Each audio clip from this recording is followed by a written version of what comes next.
शेतकरी बांधवांनो, माझं नाव गौरव देशमुख, मी यारा जिल्हा प्रतिनिधी धुळे. माझ्यासोबत आज उपस्थित आहेत शरद महाजन, की ज्यांच्या आपण आज शेतामध्ये आलेलो आणि त्यांचं बाग आज हार्वेस्टिंगला आलेलं आहे.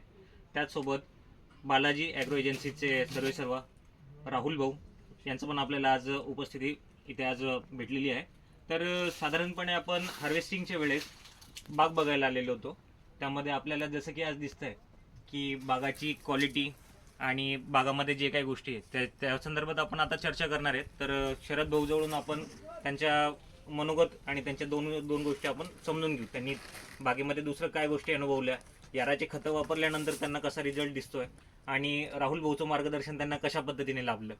तर शरद भाऊ, आपले जरा दोन विचार आपण मांडू शकतात. नमस्कार, मी शरद विठ्ठल महाजन, राहणार मांजरोद, तालुका शिरपूर, जिल्हा धुळे. सर्वप्रथम या केळीची लागवड मी 20 जून रोजी केलेली होती. तर 20 जून रोजी केल्यानंतर या ठिकाणी सुरुवातीला प्रारंभिक अवस्थेत मी यारा कंपनीच्या ड्रेंचिंग्स वगैरे असतील त्या केलेल्या होत्या. या ठिकाणी आमचे बालाजी ॲग्रो कॉर्पोरेशनचे संचालक माननीय राहुल भाऊ यांनी गावातच याराची खते या ठिकाणी उपलब्ध करून दिली मला.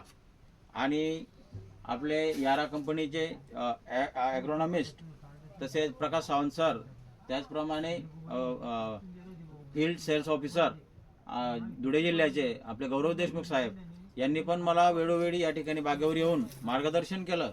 वेळोवेळी त्यांनी मला खताच्या ग्रेड्स सुचवल्या की कोणत्या स्टेजला कोणती खतं दिली पाहिजे. त्यांच्या सांगण्याप्रमाणे मी यारा रेगा 170017 असेल, त्याचप्रमाणे कॅल्सिनेट असेल, ते दर 15 दिवसांनी असेल, किंवा बागेची परिस्थिती बघून त्यांनी खताच्या ग्रेड्स मला सुचवल्या. त्या पद्धतीने मी दिलेला आहे. आणि आज तुम्ही बघू शकता की घडाची क्वालिटी कशी आहे. 25च्या रातचा हा माल आहे. 25 प्लस जाईल, पण 25 पेक्षा कमी राहणार नाही. या ठिकाणी मालाची शायनिंग, चकाकी बघा, लेंथ बघा, या ठिकाणी कॅलिबर बघा. तर अतिशय उत्कृष्ट असं याराचे खतं वापरून या ठिकाणी मला रिझल्ट भेटलेला आहे. एवढं बोलून मी माझं मनोगत संपवतो.